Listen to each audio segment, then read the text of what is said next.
We have an image of a skull falling in front of a tree. This photograph is exposed at 1,000th of a second, and you can see, while not razor sharp, the details on the skull are pretty good. So this picture is simultaneously taken with different shutter speeds.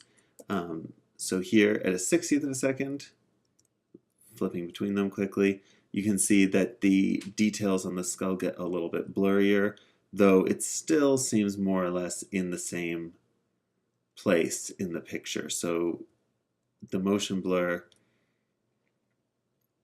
is present but not extreme enough that the object itself is lost. So now at a 30th of a second you can see that the skull is really blurring across the frame now.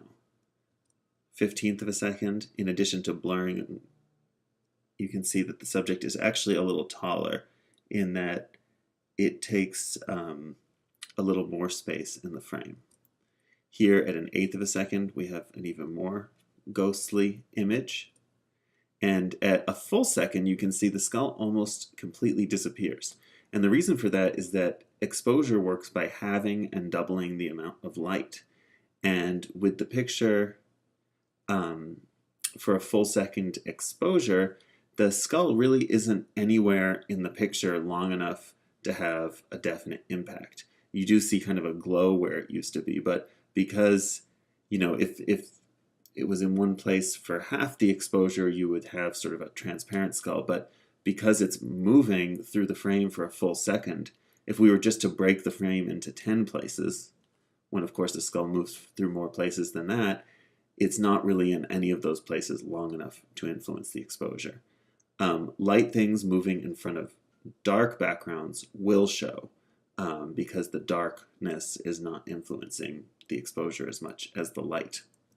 So here again we have the picture at a 15th of a second, and now I'm going to do a simulated pan. We'll see a real pan later, which is part of the exercise, where it's as if the camera is moving up and down, and the effect you get there is that the skull is more or less sharp, but the background is blurry. For this demonstration, I have brought out my camera and set it up in this stream with water running over the rocks. Once set up on a tripod, I proceed to photograph from the lowest to the highest shutter speeds that are available to me in the situation. In this case, I was able to shoot from about a half a second to an 8,000th of a second. While my camera is capable, and most cameras for that matter, are capable to go all the way down to 30 whole seconds, in this case I wasn't able to shoot at a slower speed than half a second because the sun would have been too bright and the image would be overexposed. Looking at the pictures here in Lightroom, we begin with this first exposure, which is shot at a shutter speed of an 8,000th of a second. Now, when I zoom in on the middle of this scene, you can see that the water has been frozen to a point where it almost has like a still sculptural quality to it. Droplets are suspended, as you can see here, and it almost looks like an ice sculpture of sorts. Here at a 4,000th of a second, the effect remains essentially, it's loading, essentially the same. Still kind of an equal level of structure. If anything, we've been able to use a lower ISO here, so I think that the picture looks a little bit cleaner. 2,000th, very similar situation. More difference in just the state of the water and the exposure than the shutter speed itself. 1,000th of a second. At low magnification, it looks about the same as the others. When we zoom in,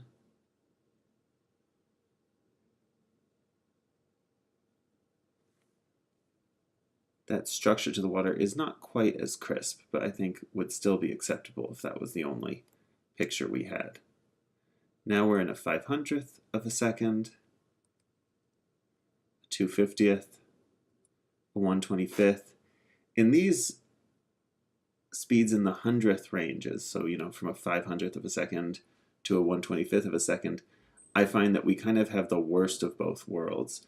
The picture has kind of a biting contrast to it, though in kind of a distracting way, that just makes it hard to see the space of the picture. But at the same time, the water is not really sufficiently frozen to give it a sense of structure. When we zoom in to see more detail, we do see blur. So up close, the water is blurry. But in a low detailed view, the water seems frozen, which to me seems kind of the worst balance. And a 60th to me is no better.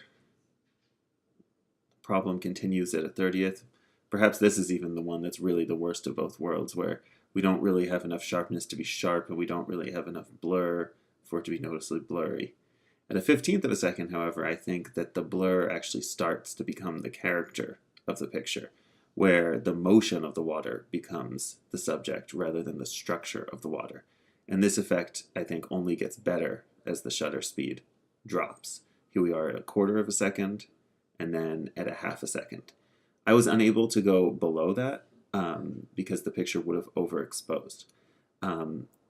If one wants to achieve long exposures beyond what is initially possible, I should backtrack for a moment to say that the limitation of the exposure, I'm at my bottom ISO, ISO 100, so I can't lower the sensitivity, and my aperture is at f22, which means that I can't let any less light in through the lens, so if I go any slower than half a second, the picture will essentially just start to overexpose like that. If you are in a situation like this and you want to take longer exposures, if you want to take like a 30-second exposure of a moving stream or something, the two approaches are either to use what's called a neutral density filter, which is essentially a gray piece of glass that you photograph through, kind of like sunglasses for your camera, or you can use a combined exposure, which is a more advanced technique, which we will hopefully get to a demo of later in the class. This spot over here, I should point out in case anyone noticed it, is a drop of water that hit the lens.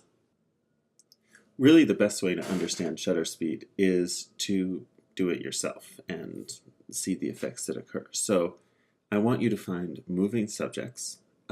In this case, I've just used, I've stood and had my son bike by me again and again. If you have a friend who wants to bike or run or walk briskly for you, that's great. Otherwise, setting up on a bike path can be a really good place. Moving cars, things like birds, squirrels and whatnot can be very unpredictable, so it can be better to use some sort of human subject. If you'd like to do pictures of things like moving water or spinning fans, that is a good way to test certain aspects of the exercise, but you won't be able to do panning. So essentially the three images I'd like you to produce should be an image like this, where you use a fast shutter speed with the camera on a tripod. So here we have a sharp background, and my son, who's biking by quickly, looks, frozen in time. Here we are at 1,000th of a second.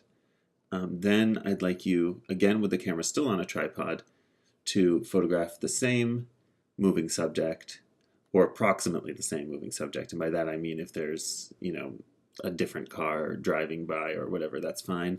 But this time at a slow shutter speed. So here I've photographed this at 1/8 of a second, and you can see my son has kind of turned into just a bit of a blur here. Too much slower than that, and you may find that your subject kind of disappears entirely. The tripod is really essential here because we want to keep the background sharp. I've also used a relatively high depth of field in this case, but it's not essential. For these pictures, you can have your camera either set to manual or shutter speed priority, which is S or TV. For the third picture in the exercise, what I'd like you to create is an image where the subject is more or less frozen, but the background blurs behind them. Now this is a technique called panning. Notice in this technique that the bike is pretty sharp, but my son's feet are still quite blurry. That's because they're moving in a circular motion. The wheels also, you can see, are blurry. In this case, I've photographed at 1/10 of a second, but I've followed the subject as I've gone. Here you can see, as I stand in the middle of the circle, that I really twist and move the camera to keep track of the subject as they move by. The important thing to realize when doing this is that you want to follow the subject in your viewfinder before and after you make the exposure. With most cameras, while the exposure is being made, the viewfinder will be black. So you really just have to follow through with the motion until the exposure is over and continue moving with the subject afterwards in the same way that you would follow through when swinging a baseball bat or a tennis racket or something like that. It will probably take a few tries to get a positive result, but it will be very satisfying when you do. So having created my images, I will filter for the images that I've starred. Here you can see at a 0.4 seconds, about a half a second, the subject is almost completely invisible. So really 1/8 of a second is the better option for this exercise. So once you've got these 3 images together, you will select all of them and go to the print dialog. Once you've gone to the print dialog, you will go all the way down here, you'll scroll down this side, and here where it says print to printer, you will switch that to JPEG file. Then, keeping a resolution of 300 dpi, I want you to set a custom file size of 11 by 17. You can then scroll back up to the layout, and here I want you to set 3 rows. I'm going to add a little bit of cell spacing so that the pictures are separate. And now this is the file that I want you to export for upload to Box. So to do that, I simply click here on Print to File, and you can save it right in. Let me go back to my hard drive, to your export folder. I'll even put a new folder inside and call it shutter speed exercise.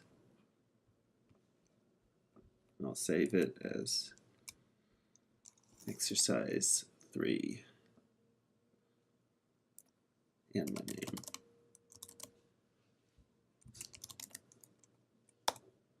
So you can see here the job will prepare and then export. Once complete, your file will be ready to upload to Box.